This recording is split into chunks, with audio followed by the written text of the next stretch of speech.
Vamos lá então, começando essa semana, dia 21 de novembro, semana em que alguns bancos centrais tomarão decisão de política monetária, dentre eles a China, que na contramão do mundo deve manter a sua taxa de juros inalterada depois de derrubar algumas vezes, uma vez que a sua moeda está pressionada frente ao dólar, perdendo valor, e se eles baixarem mais os juros, pressionarão ainda mais a moeda e uma moeda desvalorizada pode levar a uma inflação maior. Ainda tem decisão de política monetária do Banco Central da Nova Zelândia, Coreia do Sul, Malásia, África do Sul, mas tem da Suécia, que deverá continuar subindo a sua taxa de juros, está enfrentando uma inflação também bastante alta, e além disso a Turquia que não tem o Banco Central autônomo, e o presidente Erdogan mandou embora já nos últimos anos alguns presidentes dos bancos centrais por ele ter subido a taxa de juros. Ele quer continuar baixando, deverá baixar novamente, mesmo tendo uma inflação de quase 100%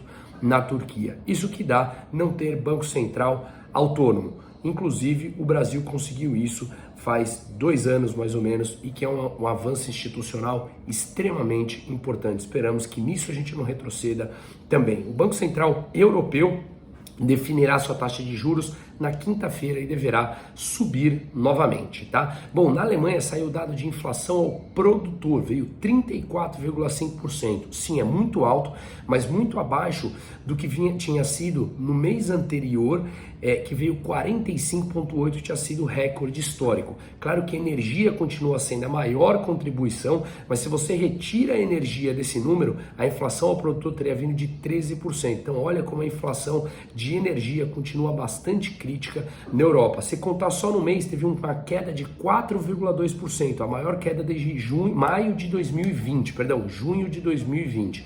Mas de qualquer maneira, ainda é muito alta a contribuição da energia e eletricidade lá na Europa, tá? Bom, indo um pouquinho aqui para o Brasil, a gente tem nessa semana mais discussões a respeito da PEC da transição, que até a CNN chamou de PEC do buraco, PEC da explosão, pode ser PEC Argentina, o que quer que seja, dessa PEC irresponsável que o presidente eleito e sua equipe de quase 300 pessoas vem falando para gastar 200 bilhões de reais fora do que o Brasil pode gastar do teto de gastos. Ou seja, vamos seguir no discurso da irresponsabilidade, mas nada disso é surpresa. Ele tinha avisado na sua campanha do quão irresponsável seria. Irresponsabilidade foi apoiar um discurso desse. Agora, vamos lá arcar com as consequências, enquanto os juros de 10 anos dos principais países do mundo vêm caindo, Estados Unidos, Inglaterra, até mesmo de Itália, Espanha, Grécia, caíram um pouco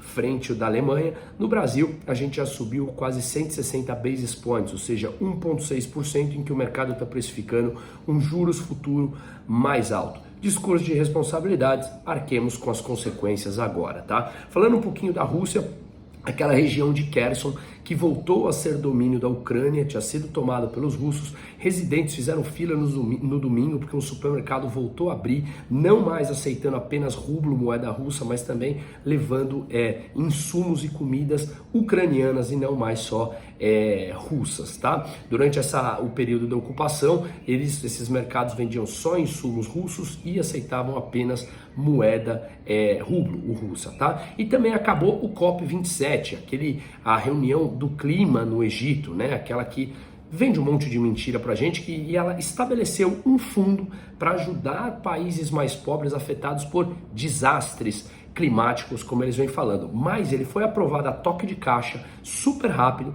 Ele não leva em conta os esforços para lidar com as emissões que causam esses desastres que eles mesmos falam. Então veja que quando o problema bate a porta, como aconteceu agora com a guerra, os países que falavam que tem que tomar cuidado do mundo são os que mais voltaram a queimar carvão. Então isso tudo me parece um grande cenário para o público ver e aplaudir, mas de qualquer maneira a aprovação rápida desse fundo dedicada a perdas e danos, ainda deixou muitas das decisões mais controversas para o próximo ano. Então a gente vê que é tudo muito em aberto, é mais para ser aplaudido, quando no fundo eles estão um pouco preocupados com a tal dos desastres, como eles falam, climáticos, quando eles mesmos, esses países que mais pregam, são os que acabam emitindo mais gases na atmosfera, tá? E ainda o Banco Interamericano de Desenvolvimento elegeu o brasileiro Ilan Goldfein. Para quem não lembra, ele foi presidente do Banco Central aqui no Brasil na gestão do Temer, 2016 a 2019.